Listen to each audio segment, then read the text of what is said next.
बिस्मिल्लाहिर्रहमानिर्रहीम। अस्सलाम वालेकुम। आप हमारी वीडियो को लाइक कर दिया करें और साथ ही हमारे चैनल को सब्सक्राइब भी कर दें और हर नई नोटिफिकेशन के लिए बेल आइकन को भी दबा दें।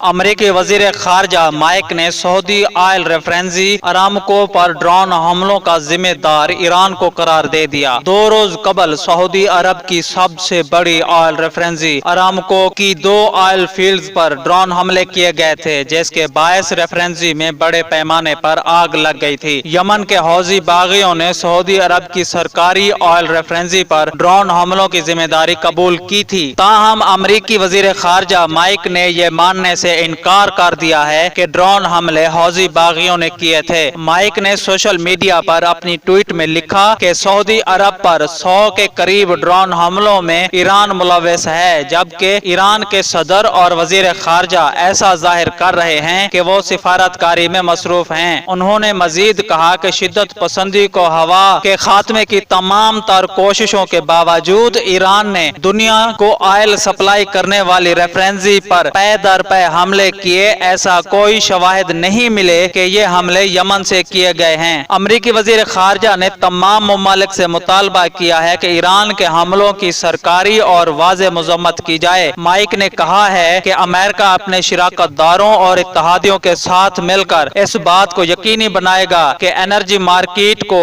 ऑयल फराहम किया जा रहा है, जबकि इस जारियत का जिम्मेदार ईरान है।